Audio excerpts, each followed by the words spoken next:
nome é Cristina Moreira Marcos, eu sou docente da Faculdade de Psicologia e do Programa de Pós-Graduação em Psicologia Stricto Sensu. E, atualmente, eu estou na coordenação de pesquisa da ProPPG, da Pró-Reitoria de Pesquisa e de Pós-Graduação aqui da PUC Minas. Eu sou formada em Psicologia. Curiosamente, minha primeira experiência de pesquisa foi na literatura. Eu fui fazer parte de uma pesquisa que estava acontecendo na Faculdade de Letras da UFMG, eu me formei lá, na linha de pesquisa Literatura e Psicanálise. Foi a partir daí que eu fiz o meu mestrado em Literatura Brasileira. E aí, logo depois disso, eu fui fazer o doutorado em Psicanálise. Na época, eu estava assim, recém-casada, meu marido era professor na UFMG e ele ia fazer um doutorado fora, ia fazer um doutorado em Paris.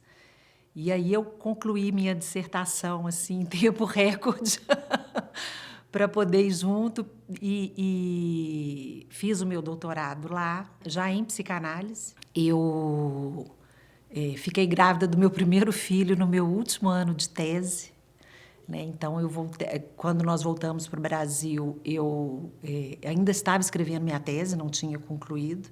Meu primeiro filho nasceu, eu retomei a tese. Nesse meio tempo, eu comecei a trabalhar aqui na PUC. Eu sempre tive assim um desejo muito decidido pela universidade. Eu acho que eu tenho um percurso assim um pouco diverso, justamente por causa desse namoro aí com a literatura, né? Essas curvas que eu fui fazendo. Quando eu comecei aqui na PUC, eu já eu trabalhava como psicóloga na rede de saúde mental da Prefeitura de Belo Horizonte. Então, eu voltei, reassumi meu cargo e aí fiquei com isso, assim, a tese por terminar, iniciando a minha carreira na docência e o trabalho na Prefeitura. É difícil a gente separar a trajetória profissional, né, da vida pessoal. Eu, muito nova, tive uma experiência de uma primeira análise. Isso foi muito impactante para mim, foi um verdadeiro despertar, assim. Então, eu fui fazer psicologia já um pouco sabendo que eu queria alguma coisa assim, vinculada à psicanálise. Embora na psicologia eu tenha, enfim, descoberto muitas outras áreas, muitas outras coisas, enfim, me interessei por muita coisa dentro da psicologia, mas acabei seguindo essa decisão pela psicanálise. Me parece que isso sempre, uma coisa sempre teve junto da outra, sabe? Eu sempre não consigo separar essa decisão dessa minha primeira análise. Eu, adolescente, né? Minha mãe me levou para conversar com... você vai ali com... Eu tinha uma tia que era psicanalista, que era ela faleceu, eu tinha uns 18 anos, mas ela foi uma mulher muito importante para mim, uma referência muito importante. Ela era psicanalista. Nunca houve para mim uma dúvida em relação a querer uma vida profissional, né? Assim, a psicologia chegou assim, mas eu venho de uma família assim, essa minha tia, que era psicanalista, ela era formada em medicina. Quando ela fez medicina, ela contava isso para a gente. Eram duas mulheres na sala. Era ela e uma colega. Então, a gente é uma família que tinha essa tradição. O meu avô dizia para as filhas dele, vocês precisam estudar, numa época que as mulheres não estudavam. E minha mãe falava isso para a gente, assim, não dependa de marido. Vocês têm que ter a vida de vocês. A decisão então, a questão profissional sempre foi um ponto assim muito fundamental para mim, assim, incontornável, né? Muito decidido. E a escolha pela psicologia veio dessa trajetória da minha análise pessoal. Talvez aí muito identificada também com a analista, eu pensava assim, eu quero fazer isso que ela faz, né? Isso que essa mulher faz. E o laço com a literatura, eu acho que vem daí também, assim, a minha mãe sempre foi uma grande leitora, até hoje eu vejo meu filho falando de literatura com ela, sabe? Então, alguma coisa que ela também me transmitiu. Nossa, eu acho que para qualquer mulher, a vida acaba, de alguma forma, sendo atravessada pela maternidade. Mesmo para as mulheres que decidem não ser mães, porque elas acabam tendo que se haver com essa escolha, vamos dizer assim, né? Eu acho que esse foi um desafio importante. No início, né, quando eu fui fazer meu doutorado em Paris, teve alguma coisa também que foi precipitada, porque eu estava, era isso, eu estava no meio do mestrado, eu, né, apressei ali a conclusão para sair, e depois a minha primeira gravidez, quando meu primeiro filho nasceu e eu estava no meio do doutorado, eu lembro que eu pensava assim, gente, eu nunca mais vou voltar nessa tese. Eu não vou, não tinha libido para isso, eu não vou conseguir. Né? Então, eu acho que esse foi um desafio muito importante. Eram muitas coisas, muitos caminhos que eu queria seguir, e logo quando meu filho nasceu, eu vi que eu também teria que fazer escolhas, que eu teria que escolher onde que eu ia ficar mesmo e por onde que eu ia seguir. Eu tive a sorte de ter uma rede de apoios assim, familiar, e, né, do pai dos meus filhos, da minha mãe, do meu pai na época também, que estava vindo, dos meus sogros, sabe? Essa coisa de um apoio. A gente não consegue fazer isso sozinha, né? Eu diria que esse foi o maior desafio, essa conciliação da maternidade com a vida profissional, as exigências, o tempo, né? Conciliar o tempo. E eu, quer dizer, eu tenho 2 filhos, né?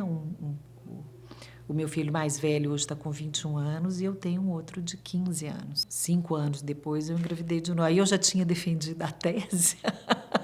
Falei, vou ter outro filho. Isso tem 20 anos, foi 2003. Meu filho já tinha nascido, meu primeiro filho, ele tinha um ano e pouco, alguma coisa assim. Eu tinha voltado de Paris, né, assim, quase terminando, com a tese, aquele momento da tese assim, que falta pouco para acabar, mas que ainda tem muito chão pela frente. Né? Tá faltando o último capítulo, sei lá, mas, enfim, finalizando a tese, eu tinha reassumido minha função na Secretaria de Saúde, na Secretaria Municipal de Saúde, né, na rede de saúde mental. Eu, quando voltei, me inseri num programa que a Secretaria estava desenvolvendo de deshospitalização psiquiátrica. E a gente estava montando as casas residenciais, os serviços residenciais terapêuticos. Então, eu reassumi isso e tinha esse interesse pela docência. Já antes de chegar ao Brasil, eu já tinha notícia assim, do curso de psicologia na PUC, de como que estava. Eu tinha alguns colegas que já estavam dando aula aqui, com quem eu já fiz contato de lá. Então, quando eu cheguei, eu reatei esses contatos. É preciso dizer que era uma época, né, que não tinha WhatsApp, não tinha. Quer dizer, não era simples essa comunicação estando fora do país, né? Então, quando eu voltei, eu reatei os laços, contatos, e aí fiquei sabendo justamente do curso de psicologia do São Gabriel, que estava ali nos primórdios, começando. E foi lá que eu comecei, inicialmente, me valendo muito dessa experiência na saúde mental, né?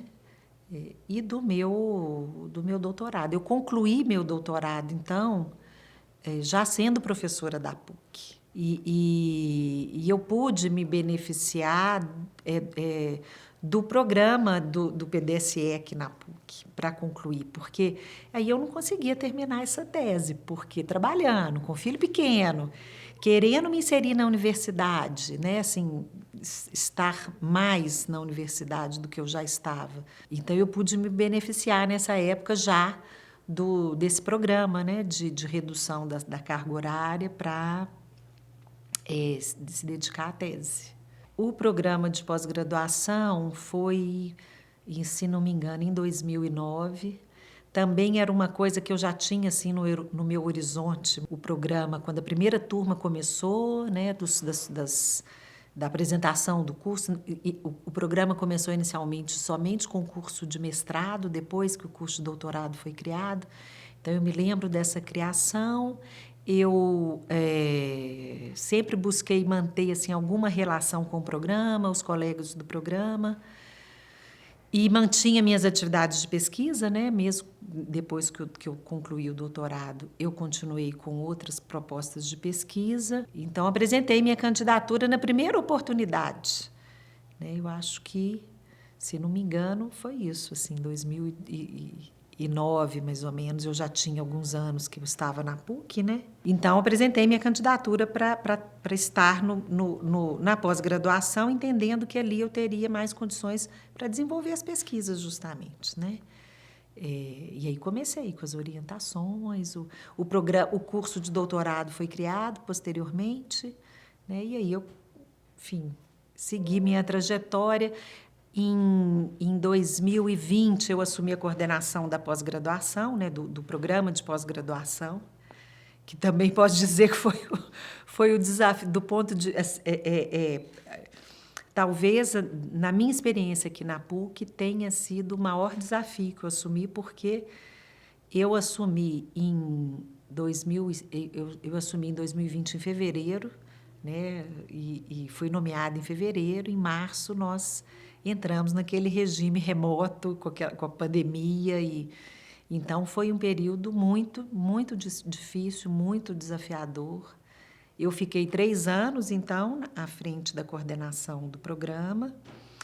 E, quando eu concluí esses 3 anos, o professor Sérgio Henriot, pró-reitor da pesquisa e da pós-graduação, me convidou para integrar a equipe da ProPPG como coordenadora de pesquisa, que também foi um susto. Eu, assim, estava acabando enfim, achando que eu me distanciaria um pouco da coordenação para retornar um pouco mais para as atividades da docência, da pesquisa, enfim, não que elas sempre se mantiveram, mas a coordenação me tomava muito, né, me ocupava muito. Mas, ao mesmo tempo, também encarei o convite como mais um desafio, assim, conhecer um pouco a instituição de um outro modo, de um modo mais amplo do que a faculdade de psicologia, né? Porque aí ali eu tenho contato com a PUC como um todo, né? Assim, com todos os programas, todos os cursos, né? É uma coordenação que lida com a pós-graduação, mas também com a graduação, com os setores externos. Então, quer dizer, mais uma vez eu estou assim, conciliando. Atualmente sou bolsista produtividade do CNPq, então isso foi uma preocupação que eu tive também, assim, como que seria conciliar todas essas tarefas. Eu assumi em fevereiro desse ano, né? Então, enfim, tô encarando, assim. Eu acho que a gente sempre enfrenta, sabe? Talvez, mesmo que não... Que a gente talvez não possa dizer, assim, de um determinado episódio, né? Ou de algo mais, assim, impactante. Eu acho que isso atravessa as nossas vidas o tempo todo. Até, vamos dizer assim, nos adjetivos com os quais nos descrevem. Sabe, assim, quando você vai elogiar uma pesquisadora, uma professora, assim, ela é tão doce, ela é tão agregadora, paciente. Eu não acho que os homens sejam descritos com os mesmos adjetivos. Ele é brilhante, sabe? Então, eu acho que isso sempre atravessa nossa trajetória. Eu penso que em todos os níveis. Porque, na sala de aula, com os colegas, então, Simplesmente porque isso é da cultura, assim, tem alguma coisa estrutural aí. Olha, eu venho de um campo que é muito marcadamente feminino, né? A psicologia, mesmo na literatura. E é muito impressionante a gente ver como que quanto mais a gente vai avançando na carreira, mais as mulheres vão diminuindo, né? Assim, vão ficando mais escassas. Eu acho que quando a gente isso em relação às mulheres negras me parece que é mais evidente ainda. Eu acho que isso tem mudado, a universidade a gente tem encontrado uma universidade mais diversa.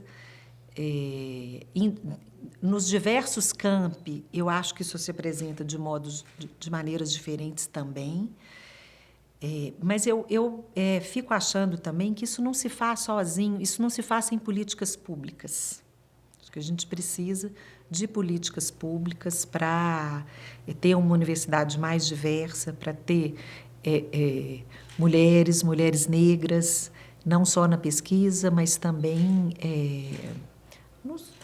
na docência, nos cargos, né? Acho que a gente precisa disso. Eu estou pensando aqui na minha experiência como orientadora, né? Assim, pensando nos alunos, nas alunas que já passaram por mim,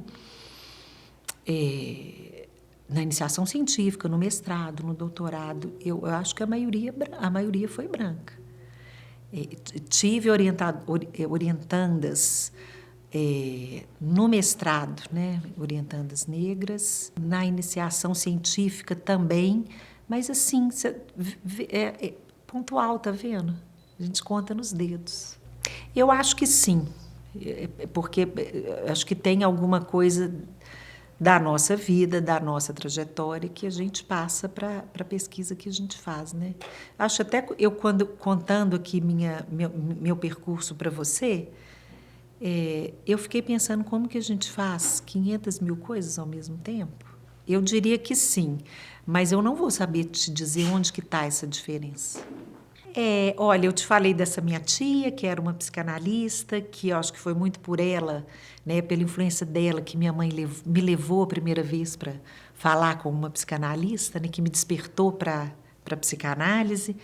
Mas eu tive uma mulher muito importante na minha vida também, que foi a minha orientadora de mestrado, que é a Ruth Silviano Brandão, professora nos estudos literários da FALE, da UFMG. A Ruth foi muito importante para mim. O mestrado foi abriu um mundo, abriu um universo. E era isso, eu tinha muita admiração por ela.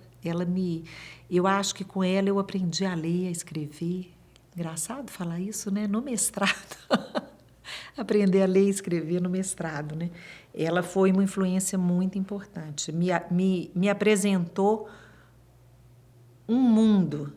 E aí eu vou voltar numa outra mulher que foi a minha avó, a mãe da minha mãe, que era uma mulher assim muito diferente. A família da minha mãe vem de Diamantina, uma cidade muito interiorana, muito religiosa, conservadora. E a minha avó era uma mulher extraordinária, assim, ela fazia as coisas de um jeito muito diferente do que as mulheres da cidade faziam, sabe? Ela usava muito. E ela foi uma pessoa também importante para mim. Nossa, prossigam, insistam. A pesquisa é algo fascinante, a universidade é fascinante.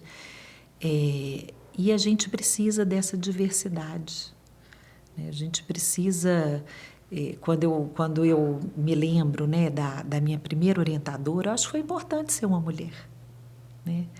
Eu fico imaginando o que seria estar na universidade entre professores e pesquisadores homens, e vocês, né, sem seus pares ali. Então, eu diria para essa nova geração que sigam o caminho, insistam nessa direção, porque a gente precisa de vocês.